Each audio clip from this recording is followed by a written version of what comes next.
चला तर आपण शेवग्याची भाजी बनवूया. शेवगा असा सोलून वरची साल काढून घेतला आहे. जास्त नाही काढायची साल. शेंगदाणे आणि खोबरं घेतलं. शेवगा धुवून घेतला. मिक्सरच्या भांड्यामध्ये शेंगदाणे आणि खोबरं बारीक केलं. त्यानंतर लसूण आणि जिरं घेतलं आणि हे सगळे मसाले घेतले. हळद, कांदा लसूण मसाला, मिरची पावडर, काळा मसाला, मोहरी, लसूण आणि जिरं पेस्ट,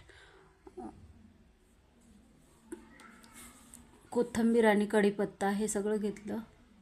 लसूण टाकला तेलामध्ये, कढीपत्ता टाकला, आपलं जिरं आणि लसूण ठेचलेला टाकला, त्याच्यामध्ये खोबरं आणि शेंगदाणे टाकले. त्या खोबऱ्यामुळं हा फेस झाला आहे बघा असा, म्हणजे त्याला तेल सुटतं ना. तर तेवढं तेल नाही आहे आपलं, कमीच आहे तेल, पण ते खोबरं टाकल्यामुळं तसं झालं आहे. सगळे मसाले टाकून घेतले त्याच्यामध्ये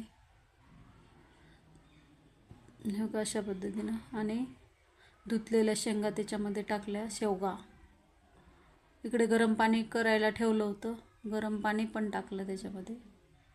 कुणी कुणी आधी उकळून घेतं शेंगा, पण मी उकळून वगैरे घेत नाही. त्या मसाल्यामध्ये शिजू देते. नाही जास्त वेळ लागत शिजायला ते शेवगा. मीठ टाकलं त्याच्यामध्ये.